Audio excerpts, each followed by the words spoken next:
Hello.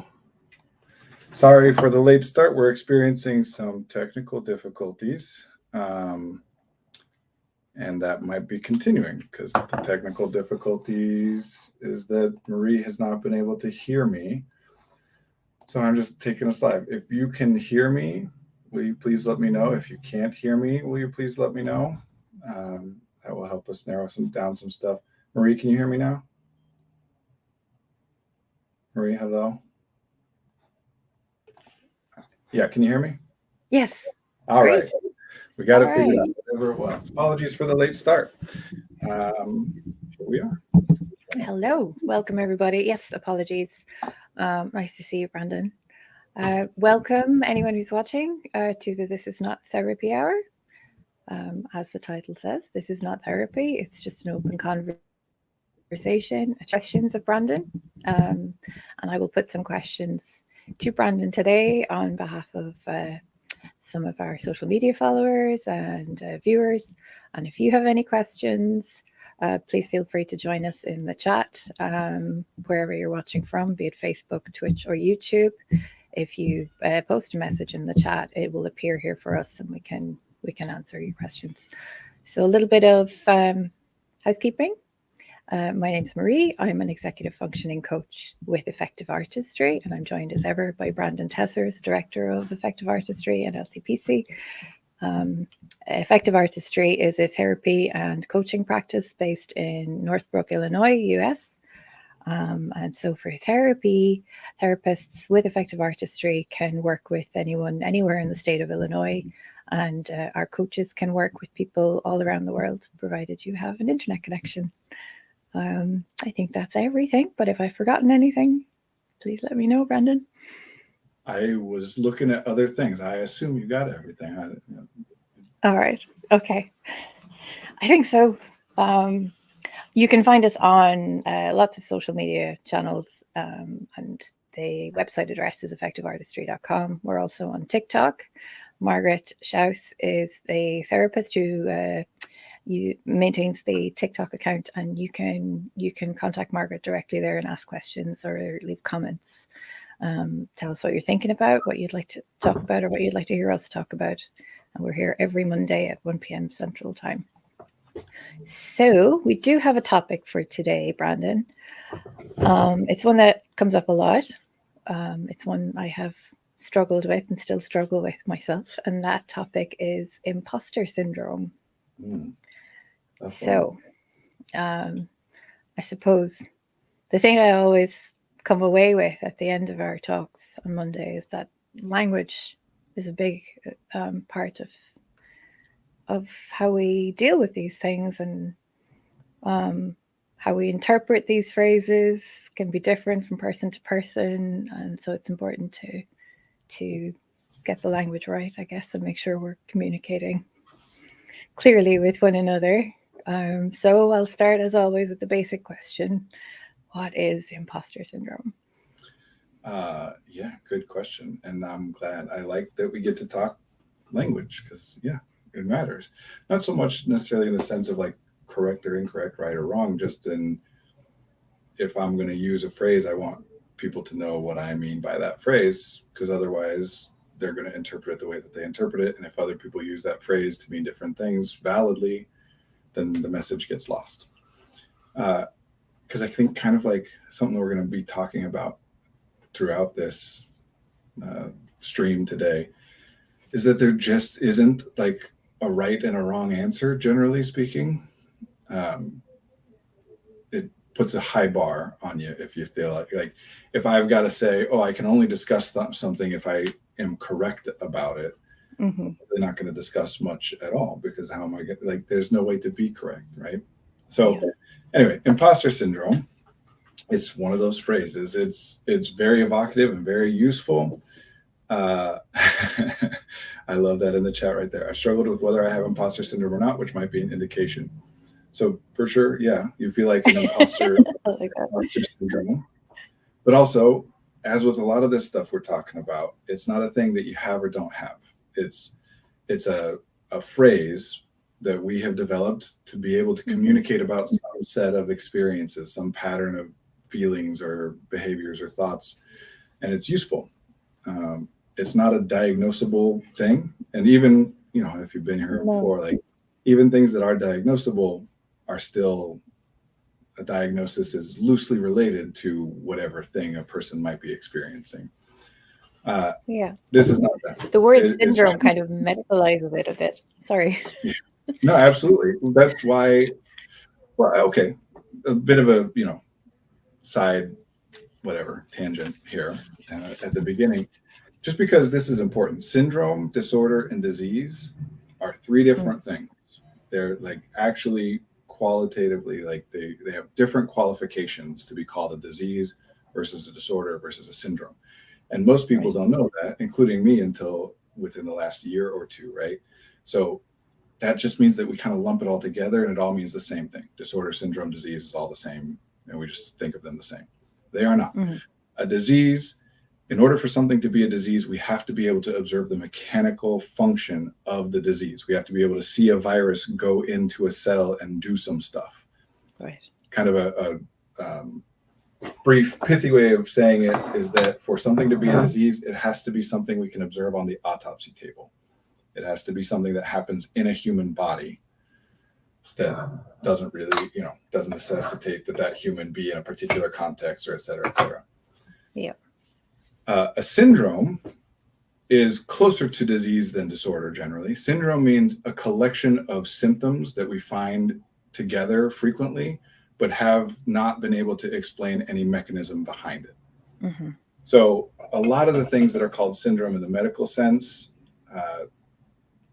Ehlers-Danlos syndrome, for example, Marfan syndrome, they're relatively predictable in terms of like what comes out.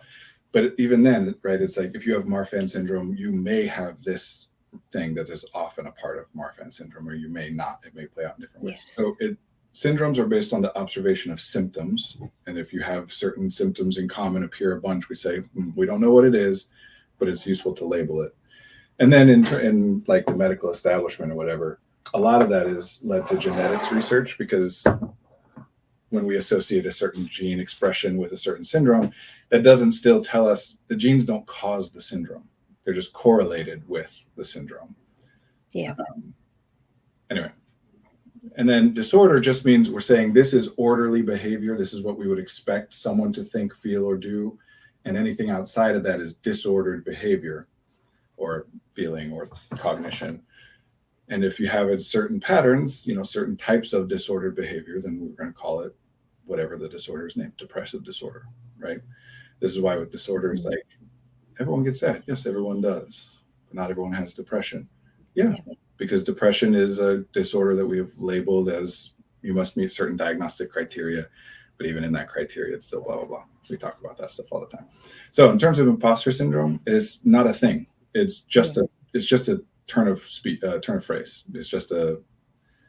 It's kind of like saying, something that's very similar would be like rejection sensitivity dysphoria, which is also not a diagnosable or medical thing. But something in a bit of a different vein, just to kind of make the point, would be like saying that you're shy. Saying I have imposter syndrome is like saying I'm shy. It's a way of communicating to others about my experience in some way that isn't like identifiably correct or incorrect. Yeah, so it's not an observable pattern of behavior. It's more about your internal experience. Right. And if you ever feel like you're an imposter, then you can say you have imposter syndrome. Yeah. There's no criteria to define it one way or the other. So that takes us to your initial question, which is what do we mean when we say imposter syndrome? Sorry, I gotta drink some water. My tea's still too hot. And it depends on the person using it, but generally what we mean is a person who says that they have imposter syndrome generally means I feel as though there's something that I should be able to do that I can't, and that other people expect me to be able to do, but that I can't. Sometimes people will say imposter syndrome when what they mean is I think everybody can do this except for me. Like a common version of that would be people saying like, I don't feel like I'm an adult. Right. Other adults know something that I don't. So everyone's treating me like an adult, but I'm not. I'm an imposter. But of course, more specific things, you get hired for a role and you're working at a job in a company or whatever, and everyone expects you to be able to do the things that they expect someone in that role to be able to do, and you feel like you can't. You say you have an imposter syndrome. Or, and notably, it doesn't really matter whether you actually accomplish those things or not. Yes. Oftentimes people who say I have imposter syndrome, they're doing all the things that everybody's expecting them to be able to do, but they think that it's harder for them than it should be, for example. Or I know it always works out, but I never know how, so I don't know that the next time will work out. I'm always worried that tomorrow is going to be the day that everyone finds out I can't actually do this, or etc. Yeah, the feeling like, oh, I just got by on luck, and someday somebody's going to find out that I'm a complete fraud. Yeah. So it just means I think I'm in a position where I should be doing or feeling or thinking something that I'm not. Right. In some kind of deficient way, right? Like I feel less than I should be. Often, but not always, with the addition that other people have reason to expect me, or I believe that other people have reason to expect me to be able to do X, Y, or Z, even though I don't think I can. Yeah. So one of the questions here is, why does that happen? Why is it that I feel that everyone around me has it together when I don't? That's a big question. It is. And kind of a generic, what do we mean by everyone has it together? Which that actually is probably part of the answer, at least sometimes when people are asking it this way. The fact that they're asking it that way is part of the answer to the question. But let's address it more, break it down a little bit. The one thing we can say is you have a concept of yourself, and you have a concept of what someone in your position should be, and that those two concepts are different from each other. There is something that you feel as though you are supposed to be able to do, supposed to be able to do at a certain level of difficulty or frequency or predictability, and you can't, or you're worried that you can't. So, as always, we want to look at both of those things. Sometimes you are accurately assessing what it is that you are doing or capable of, and et cetera, et cetera. And sometimes you are accurately assessing what someone in your role is expected to be, and there is actually a difference there that might result in you feeling imposter syndrome. Sometimes you're assessing this accurately, who you are, but assessing the what it is that you're supposed to be doing inaccurately. In the case of adulting, for example, I would say it's almost always that people have a mistaken idea of what an adult is supposed to be, that what they are actually is an adult. They just have some other idea of it. Yeah. And sometimes it's that you are accurately assessing what somebody should be capable of doing in a position that you're in or whatever, but you're misidentifying what you are capable of doing. That would cover cases where it's you do actually do your job and everyone says you do your job really well, but you still feel like you're terrible at it. Now, the more general you get, and that's what I meant by the language in this question, right? And having it all together. What do you mean having it all together? Because what's likely to happen, right, if it's that general and that vague, is that I look at a person who's my age and they're in much better shape than I'm in. I say, see, they have it all together, with no knowledge or paying attention to the fact that their professional life is in shambles compared to mine. And then I look at somebody else my age whose professional life is in much better shape than mine is, and say, see, without looking at the fact that their personal relationships are worse than mine, or et cetera, et cetera. Meaning you're just comparing yourself. If it's that general, you're comparing things in a general way. You can pick anything about either person and compare those things together. And because of the way the brain works and cognitive miser, all that stuff we talk about, when you do that, you're generally going to come up on the downside. You're not often going to be looking at other people and being like, wow, I'm way better at X, Y, or Z than them.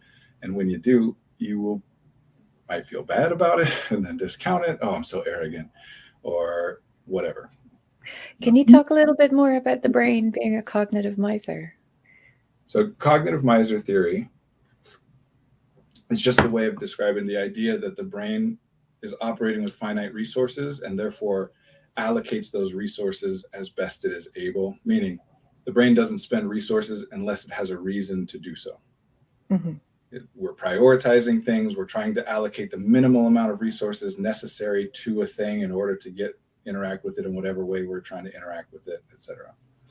So resources are finite. And one of the things that results in is we're going to notice stuff that causes problems, a lot more than we notice stuff that is nice. Yeah.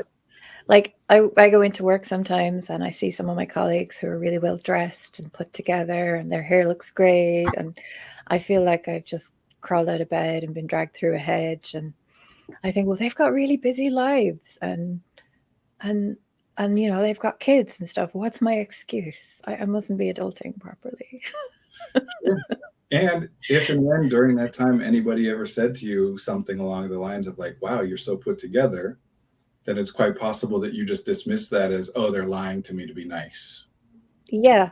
Or, Immediately, if I get a compliment, oh, nice outfit, or I like your hair today, I'll go, oh God, it must look awful on all the other days. yeah.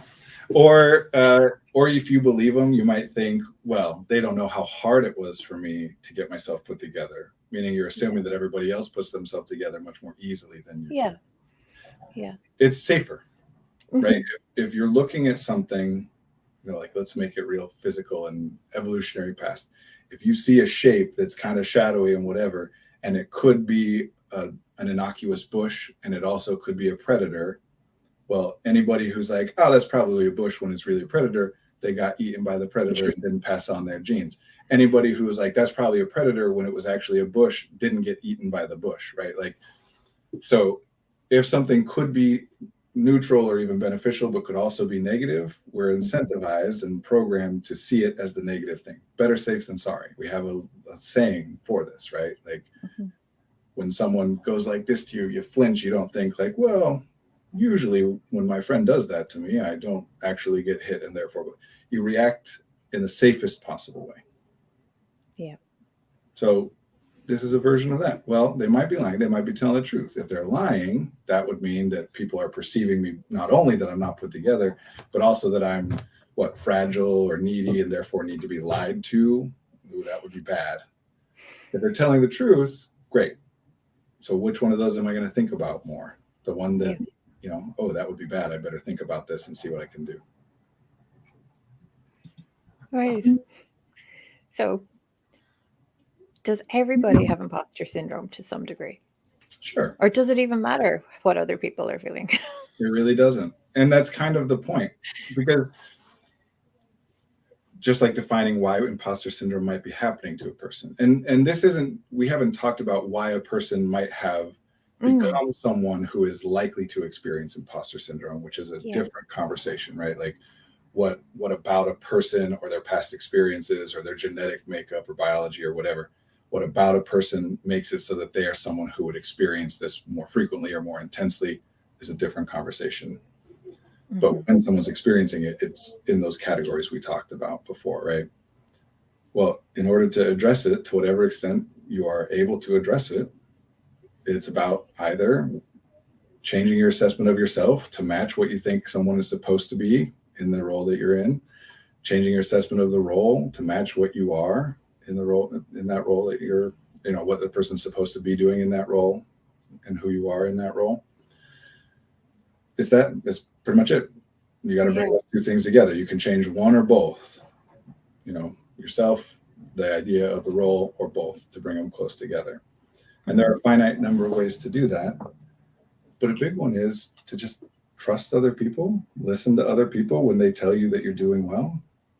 So one thing that's going to correlate very highly, I totally forgot your question. Hold on. What was the question? I'm off on a different thing. Well, I kind of want to get into the why as well, but my question was, does everybody have it at some point, and does it even matter that other people have it too? Yeah. So okay, I see where I got. Okay, two different things. So let's do the first one first and then remind me of the second one. Does everyone experience it to some extent? Depending on how you use the term, like everybody is going to experience times where they think they're insufficient, where they think other people are expecting things of them that they're not sure they're going to be able to do. But whether you call that imposter syndrome or just anxiety or fear or nerves or whatever, that's a universal experience. The frequency, the intensity, the impact, like with all these things, those can vary. It's not saying that everyone has the same experience, but everyone has at least some experience. Or I guess I should say, if there's a person who has never in their life and will never in their life ever question whether they're really like capable of something that they are supposed to be doing, either that person's never stretching themselves, never trying to do something new or different or better than they've ever done before, or they are way overconfident to being problematic. They would never think it would cause so many problems, right? To assume that you can do anything that you think a person like you should be able to do, and anybody, if they think you should be able to do it, you should be able to do it, and never wonder or worry, then you're not going to put the resources in. Like your brain wouldn't then identify, oh, it's worth spending time and energy to make sure I learn how to do this or do it well. You just would, I mean, I guess sometimes call that affluenza or whatever, right? Like just whatever I do is the best thing that could have been done. So who cares? I don't think people really exist like that, but if they did, that would not be great. No. I just want to stop and take a look at some of the comments. Is a nice one has come in here from Coach Fritz. It says, it was eye-opening when my first and greatest mentor told me that he didn't know what he was doing. And maybe more of us need to say that. I don't have a clue what I'm doing. I'm just winging it. I mean, Marie, I've been supervising and training as a coach for a while now. You've been coaching for a while now. What's the biggest thing I'm always working with people on? As a coach, you must what? Well, the way I say it is get out of my own way, get out of my own head. Yeah, which trust yourself. A lot of different trust yourself. I like that. These are all different ways of talking about the same thing, which is putting it out there. Because that's how eventually you defeat imposter syndrome, to whatever extent you are able to defeat it, is you've got to start putting your stuff out there. Be authentic is a way we talk about it. And one way I talk about it all the time is when you don't know the answer, you have to say you don't know the answer. Yeah. And nobody wants to do that. Therapists, coaches, experts, teachers, parents, nobody wants to say, I don't know, when they think that they're supposed to know. Like, why in the world, for example, do we think that every single person who has a child should be an expert on parenting? Right. Why would someone who's had a child say, I should never need to learn or ask anybody else, or if I ever make a mistake as a parent, oh, I'm terrible. Like, it's a skill set. It's many, many different skill sets depending on how you're looking at it. Why would you expect to? But we do have this thing going around in our culture where everybody hides that stuff. That contributes to the imposter syndrome. Nobody else knows what they're doing either. They just aren't telling you. And if you say, well, why wouldn't they tell me? Well, are you telling them? Or are you terrified that if you tell them, they'll realize you're an imposter? This was my experience after I was diagnosed with ADHD and started to speak to other adults who were diagnosed late in life as well. And they were sharing their experiences of doing really great in school and in college up until a point where they hit a wall and everything fell apart and they couldn't figure out why. And then the more of these stories you hear, the more you realize that you're not alone and that other people are dealing with the same thing. And it's not necessarily some sort of innate fault in you. It's that maybe the system isn't set up to support you, or you need to ask for more help, or you need to ask for more guidance. But as you say, if we don't talk about it, we don't know. Yeah. And that's another way we could talk about imposter syndrome, right? Is to say imposter syndrome is the experience of feeling nobody knows how much I'm struggling. And if they did, they would want me gone. Yeah. Well, so then I don't show them how much I'm struggling. So then nobody knows how much I'm struggling, right? It's and I continue to struggle. Yeah. The whole point of it is to say, I don't want anyone to realize how hard I'm struggling. I don't want to tell them I don't know. I don't want to tell them that it takes me longer than I think they think it takes me, and et cetera, et cetera. So I hide it. And so are they. Right? Like when I ask people, because pretty much all my clients sooner or later will say some version of, no matter how old they are, assuming that they're 18 or older, whatever, right? Like, I don't feel like I'm an adult. I feel like I'm supposed to be, and I don't. My clients will be terrified of upcoming birthdays. I should have accomplished so much more by now, and et cetera. And when you say why, right? Like, what is it? Why don't you feel like an adult? Like, what is it that you think an adult is supposed to be that you aren't, supposed to know that you don't, supposed to be able to do that you can't? They'll mostly say something like, I don't know, like, manage their finances and pay their taxes and keep a clean house, stuff like that, right? For some reason, the tax one comes up almost all the time as part of the list. I don't know why. But everybody says that. Everybody says the same thing. If everyone's supposed to know how to do their taxes, why is the tax preparation industry like a massive industry in the United Right. States? You know, Yeah. everyone's supposed to know how to keep a clean house. Why are there house cleaners? Yeah. Right. And decluttering experts, and yeah. Is this idea that there's some like finite list of knowledge and skills that a person must have. And once you have those things, you are an adult. Mm. So they think that the way that they'll end up feeling like an adult is once they've listed out all that stuff and accomplished it all. But that will never happen, because no matter what you put on that list, no matter what you accomplish, you're still going to be aware of other stuff you haven't. So other stuff you don't, you can't know everything. You can't be capable of everything. And cognitive miser, you're going to focus on the stuff that it would be beneficial to you to be able to do or to know that you don't. When you feel like an adult is when you realize nobody else knows what they're doing either. Yeah. Everybody's making it up. And that's just what you do. Because what else are you going to do? Predict the future? You think other people are predicting the future and they know exactly how everything will go and they always behave in the way that is necessary to make it so their lives are perfect and they never struggle? Of course not. You know that. We all know that. We just don't think about it that way, because that's not how we talk about it. That's why I always come back to language. Yeah. Another comment, taxes do feel very adulty. Yeah. They do. I don't know why. I don't know why that's the one. It genuinely fascinates me to think about, like, what is it about taxes and the way that it's presented to people that's become the thing that an adult should know how to do? Or like when people talk about education reform and they're like, we should be teaching kids how to do their taxes. That's practical stuff, not how to do Pythagorean theorem or whatever. Like, why is that the one? Yeah. I don't know. I don't know. Maybe it's the fear of not doing them wrong and ending up with a big fine. I suppose that's like, yeah, that makes sense that would be at least part of it, is that it's one of the things that everybody does that could get you in legal trouble.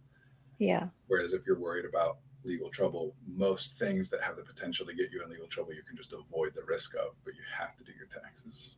Mm-hmm. Yeah, that makes sense. It's also one of those, I think, like self-reinforcing things, you know, like people have said it enough that it becomes identical. It's kind of like, teacher, why do we need to learn how to do math? Because you won't always have a calculator. That's not an answer. Mm-hmm. Not just because we all have a calculator on our phone now, which we do, obviously. But even if it wasn't the case, even if we didn't all have a calculator on us, so when would I need to do the math? You know, like what is the thing, the situation which might arise, which would necessitate some math that would be easier with a calculator, but is important for me to be able to do anyway? What is that? Yeah. And I guess taxes, maybe, I don't know. Maybe, yeah. Support each other. Yeah. You used a phrase there, self-reinforcing. Is imposter syndrome self-reinforcing? If it's, yeah. 1,000,000%. Because imposter syndrome incentivizes a person to either remain isolated or become even more isolated, like we just talked about, to hide their struggles even more.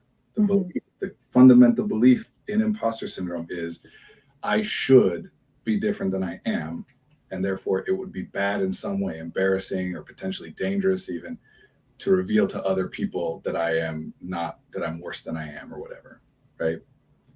And the only solution to imposter syndrome requires that you interact with other people, specifically that you talk to them about the stuff that you feel like you're an imposter at.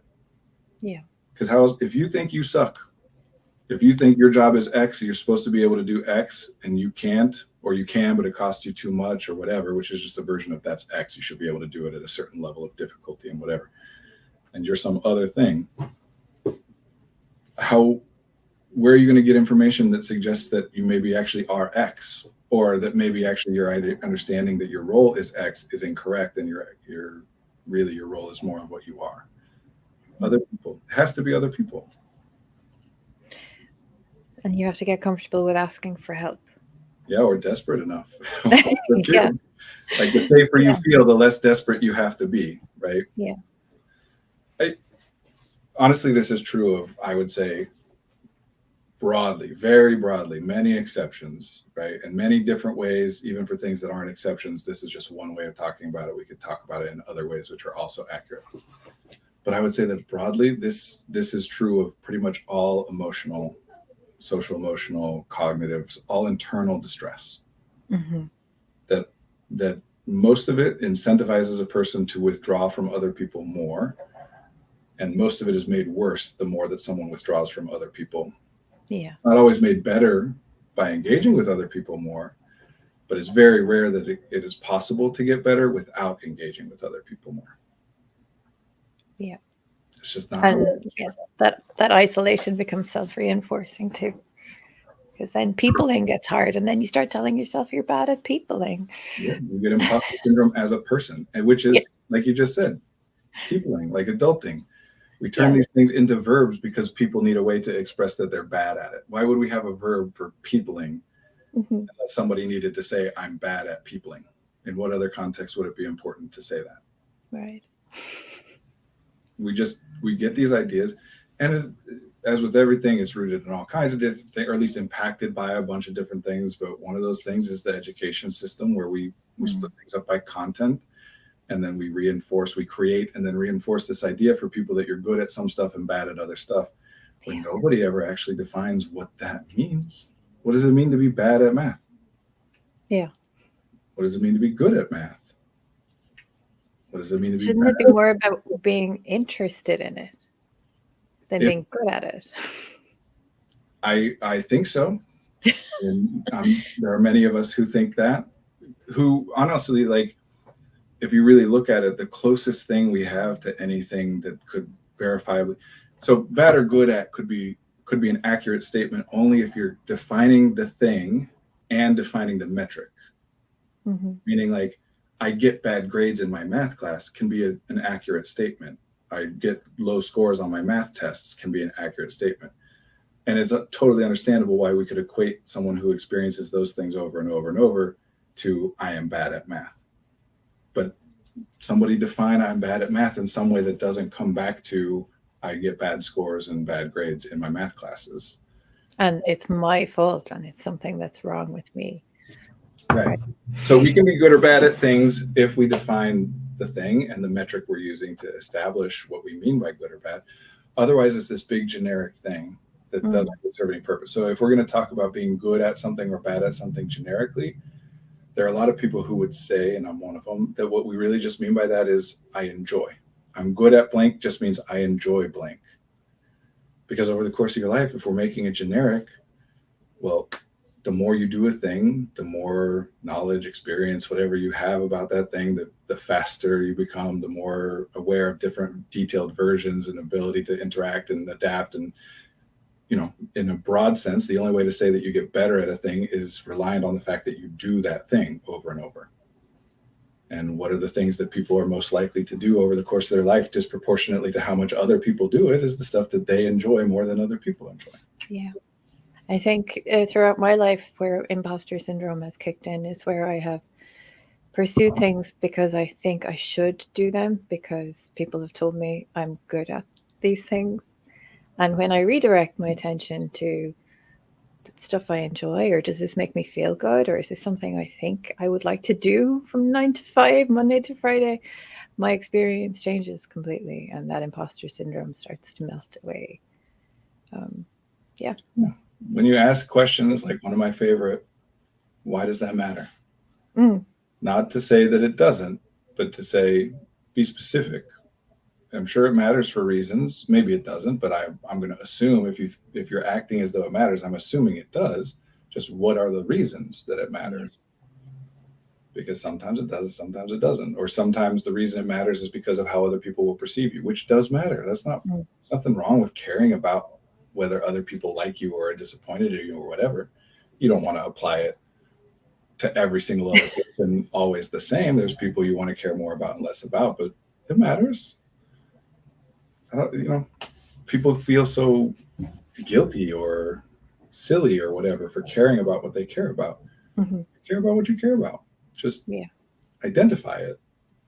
Doesn't mean it's good or bad. It just is what it is. Anyway, the second part of your question was, does it matter if everybody experiences imposter syndrome? And it doesn't in the sense, like we're just talking about matter, right? Like, does it change your experience of imposter syndrome if other people also experience it? No. If you believe that other people experience it too, that might change your experience of it. But whether or not people actually do doesn't impact just whether you believe they do or not. But in another way of talking about, does it matter? Yeah, because of what we just said. If you think everybody experiences it, then you will experience it differently. If you think you're the only one, you'll experience it differently. And yeah, imposter syndrome in particular is very paradoxical.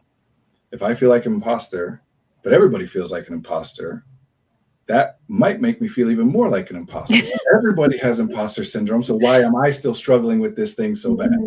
Instead of before it was an answer, I'm struggling with this thing because of imposter syndrome. Oh no, everybody struggles with that? What's wrong with me? But sometimes no. Sometimes it's, yeah, everybody's faking it till they make it. Mm-hmm. So if we are struggling with something, getting help, that's a big one, right? Mm-hmm. Asking for help. So like in coaching or therapy, this is something that comes up a lot. So how can a coach or therapist help somebody reevaluate their experience of imposter syndrome, but also goals, expectations, things like that? Are Well, there again, techniques? Are there different coaches and different therapists will say different things. For me, I'm always focused on what next. What do we do? If you're telling me you experience imposter syndrome, presumably you're telling me that either because you don't like it and therefore don't want to experience it, or want to experience it less or in some different way. Or you're telling me that because there's something else that you don't like, and imposter syndrome is part of your explanation that you've come up with for why you experience this other thing. So we would address those two things differently. Is it the imposter syndrome itself that's the issue, in which case we want to address it? Or is it just part of your explanation for some other thing, in which case let's go address the other thing? Because addressing the imposter syndrome may or may not work, but there also might be other things that could be done to address that other thing that might not be as complicated or whatever. Yeah. But really, I don't usually get into like jargony therapy stuff here because it doesn't mean anything to anybody, but I practice an eclectic approach, which just means you pull from all these different theories and they're all named and blah, blah, blah. But one that I pull a lot from is called existential therapy. And particular, there's some Gestalt therapy, which is like a sub branch of it. Something we call the I-thou relationship, meaning you and me here in this moment. That's that's what's happening. We can talk about anything else, but the experience of it is you and me right here, right now. That if we're talking about how you worry about disappointing people, well, are you worried about disappointing me right now? Right? That we work on it, you and I, because we're the only ones here. And in that case, I think it is very important that a therapist and or a coach be comfortable with their limits. Yeah. That they say, I don't know. That they say, this is the best of my understanding, but honestly, as soon as you asked that question, I got real nervous that, oh man, maybe I should have read more books about this thing or something, but I haven't. I've read what I've read, and here's what I think. I don't know. Maybe it's right, maybe it's not. That when we give I don't do giving suggestions, but when we help explore ideas with people of what could theoretically be done, that we clarify constantly over and over. Because you're in a position where you're considered to be an expert, and talk about imposter syndrome. Like, what is a therapist supposed to be an expert in, for example? Because if you ask most therapists, they'll tell you what they feel like is that they're supposed to be an expert in everything.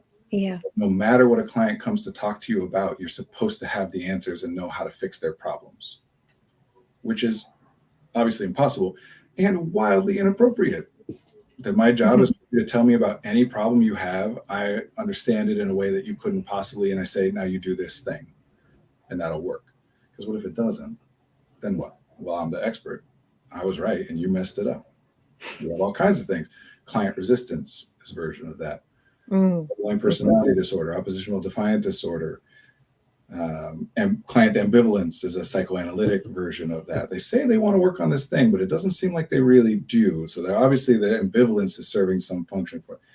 All these explanations for why the thing that we have said or done that should fix their problem didn't actually, and it's their fault.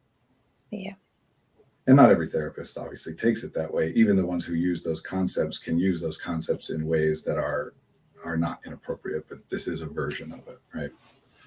Now, I tell people, if you've watched this thing, you've heard me say over and over, I don't know what I'm doing. I don't know. I get questions from you, Marie, where I say, I don't know. I have not looked into any research about that. I don't even know if any research exists, but here's what I'm thinking based on the question. But just remember, I don't know. Yeah. When I think it's important to be somebody who models that for a client. So they can get comfortable with saying, I don't know. Yeah. How are they supposed to feel safe? If Yeah. a person is coming to you and they feel like they're supposed to know everything, and saying Mhm. I don't know makes them some bad thing, a dummy in their mind, right?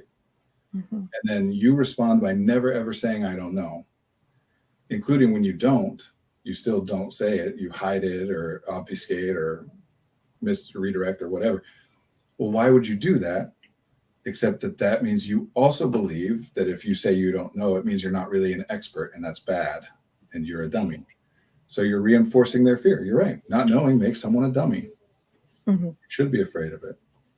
Yeah.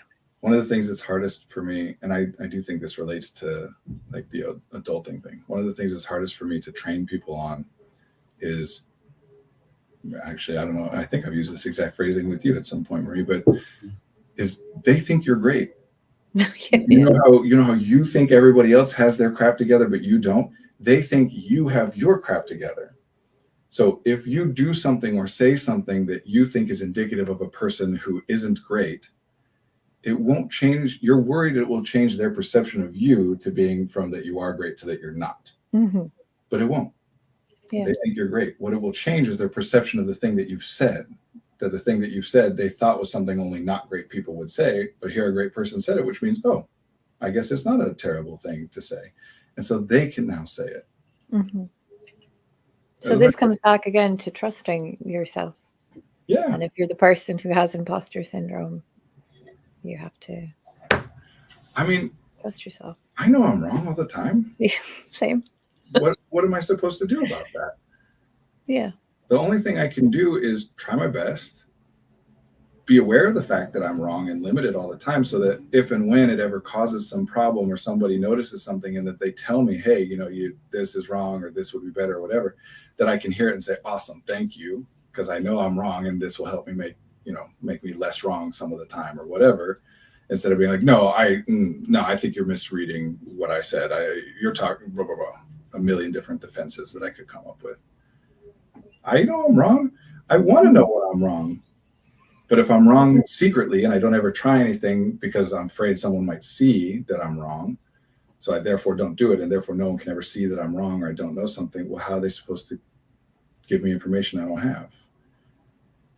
How am I supposed to learn about it? Yeah, you're closing yourself up to new opportunities and new information too. It's one of the worst paradoxes, and it is part of what keeps imposter syndrome going so hard, is the more I care about X, I'll use a common example. I don't want to hurt anybody. I hate the idea that I'm going to hurt somebody. I am always trying to be helpful. This is true of me, but it's also something pretty much all my clients and staff, I Yeah. kind of think everybody probably, or hope most people anyway, deal with.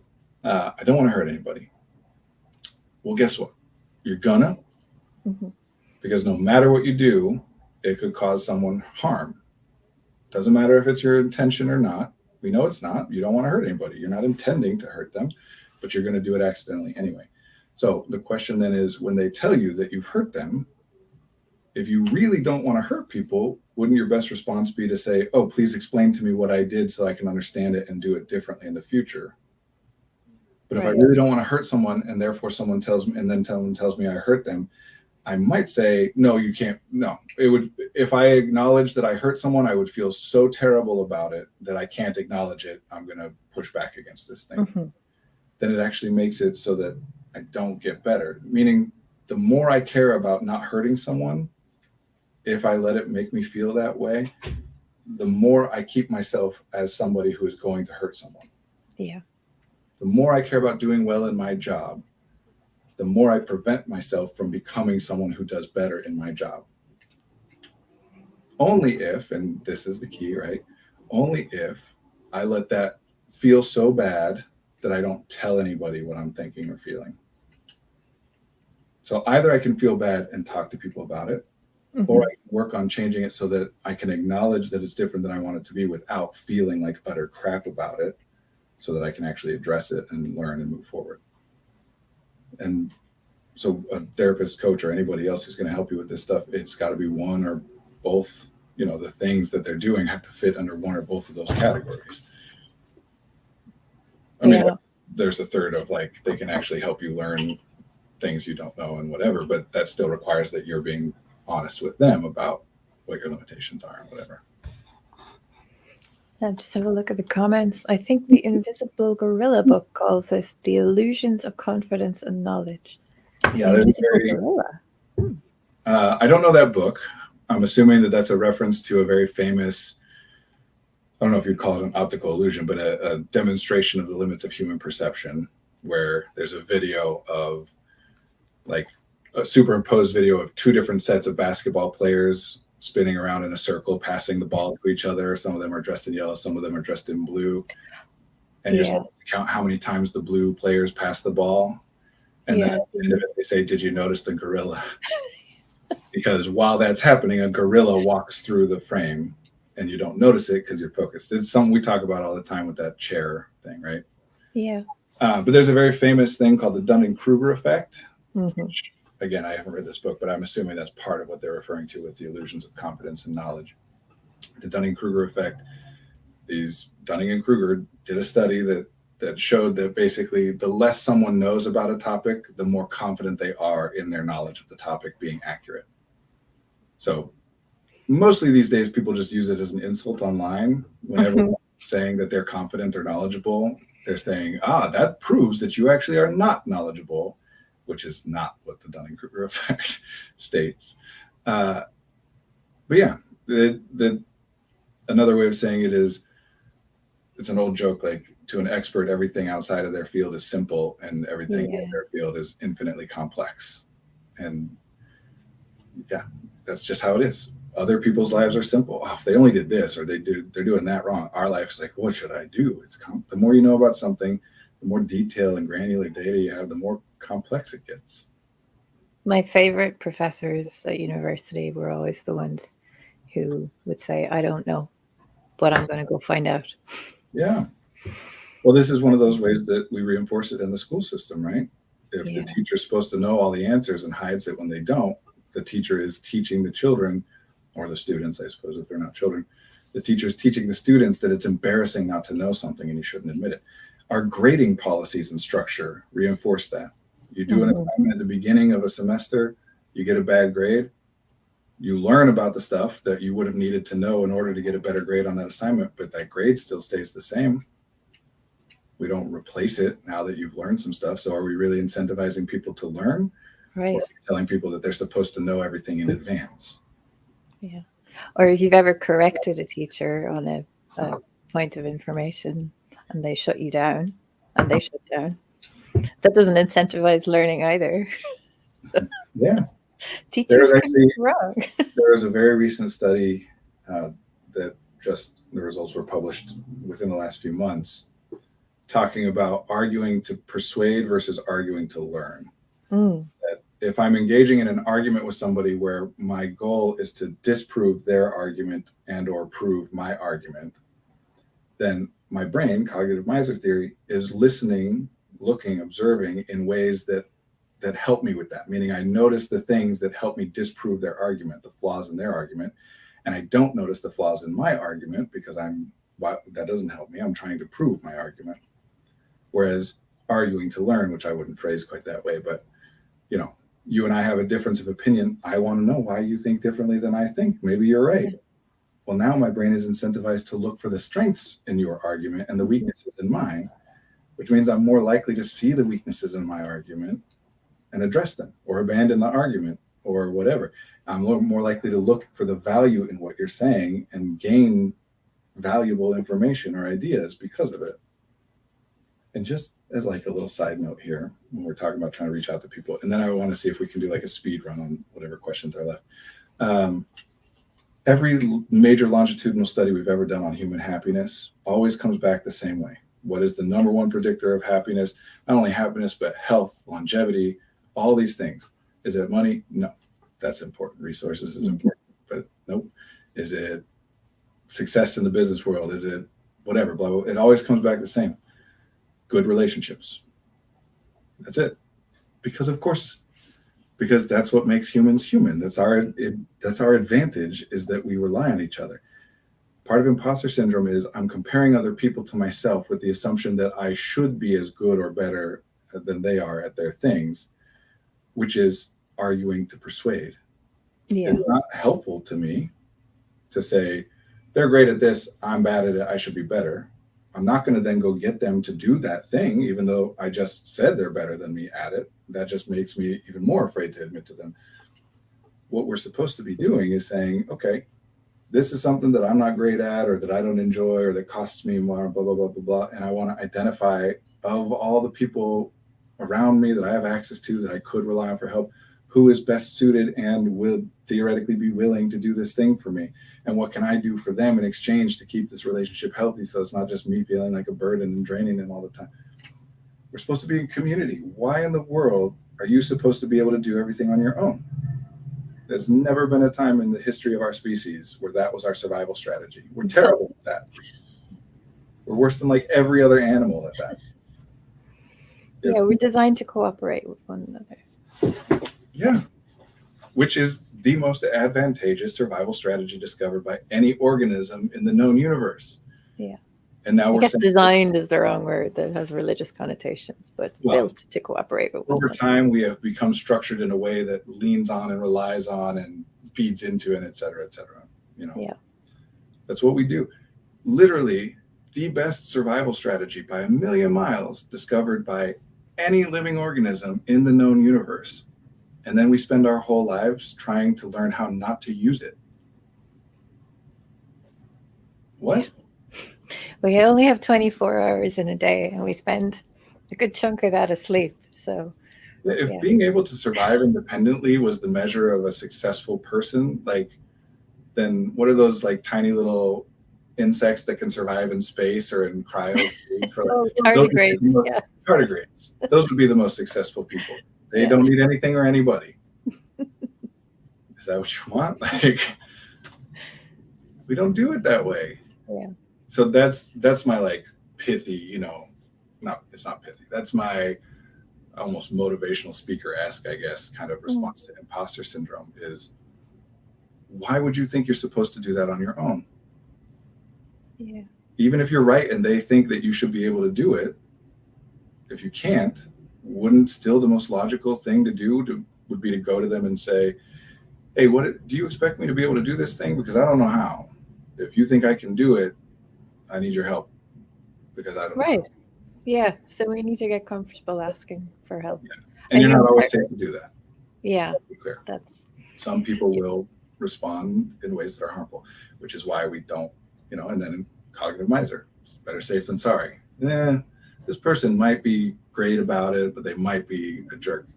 So one of the things about what might turn somebody into being more likely to experience imposter syndrome is, just like last week, is somebody who's had more experiences, more negative and harmful experiences that resulted from them being authentic with somebody else about something that they don't know or can't do.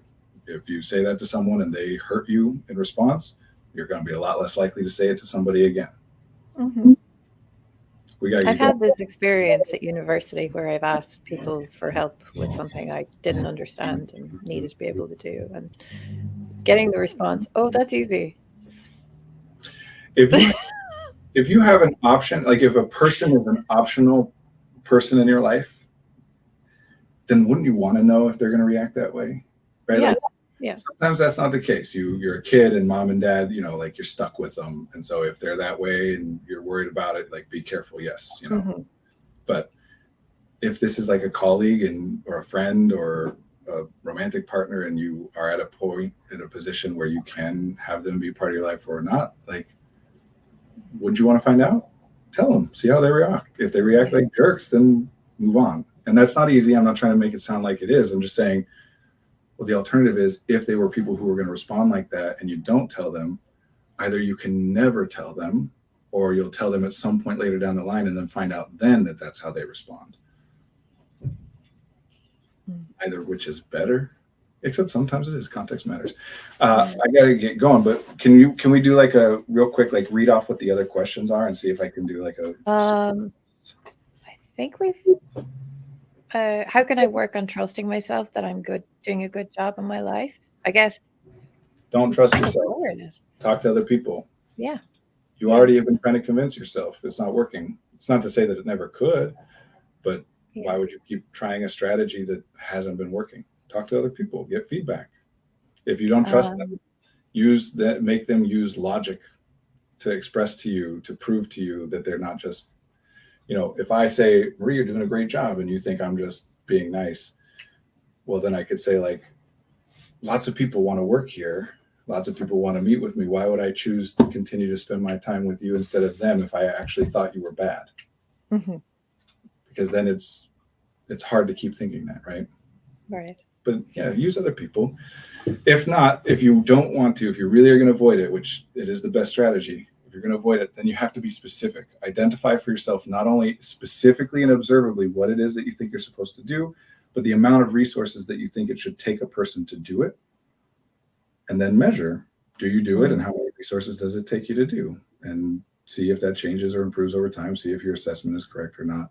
And lastly, one very common one, especially with people with ADHD, is I do it all the time, but I never remember and never write down how I did it. So even though I know I've done it a million times, if I had to do it again, I don't know how. That can be an imposter syndrome thing. So sometimes it's worth going through and trying to write down what is your process so that you don't have to worry, oh man, I have to figure this out again later. One last question. But I think we've kind of answered this already. How can parents, caregivers, or educators help young people to manage imposter syndrome? I think it's probably the same answer as for coaching, right? Yep. Model. Tell them you don't know. Mm-hmm. Your kids are not going to stop listening to you because you don't know some stuff. Yeah. You don't have to, you can be an authority figure, but you don't have to be an authority on everything, right? Yeah. Like, just be honest. What are you going to do? Lie to your kids so that they don't, don't know something? You say, I don't know. That's an interesting question. Explore it with them. Teach them how to learn by learning. I don't know. Let's look that up together. I don't know. Why do you want to know? Don't get so caught up. In fact, the question itself, we don't have time to go into all this, but the question itself is part of the problem that gets reinforced here over and over is any struggle that a child is having is really, I should have, as a parent, been able to predict it and do the things necessary to make them into the kind of person who will never experience that problem, which just makes you feel like an imposter because that's impossible. The kids are going to suffer. They're going to struggle. They're going to fail. That sucks, but it's going to happen. I don't like it. I don't want it to be. I'm doing literally everything I can think of to make that not happen, and it's going to happen. If I treat that like that means I'm a failure, then I'm disincentivized from noticing their struggles. Yeah. It turns me into that bad therapist who's saying, well, I told you exactly what you needed to do, and you're the one who messed it up, which makes me less helpful to my kids. Mm-hmm. I'm limited. I'm wrong. I'm doing my best.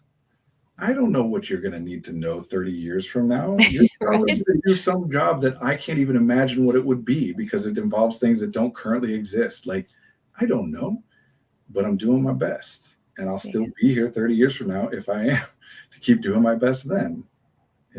That's what the people in your life need from you.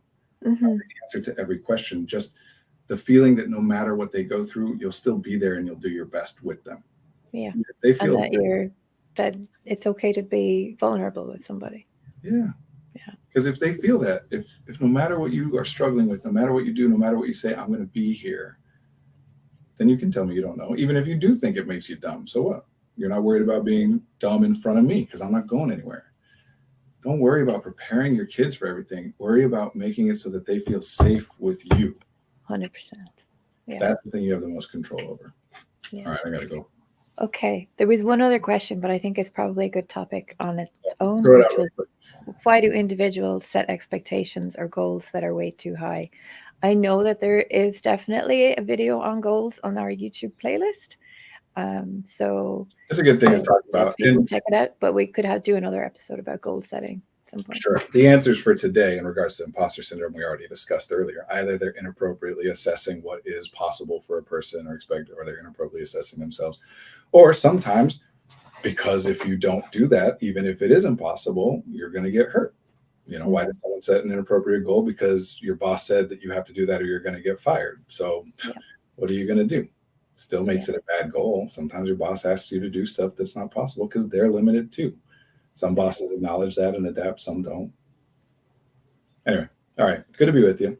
And you. And thanks for all your comments in the chat. I'm sorry we couldn't address them all, but yeah, it's been really interesting to get your input. Catch you next week, same time. Yeah. Hopefully on time. And yeah, have a great rest of the day, Brandon. Take care, everybody. Bye. Bye.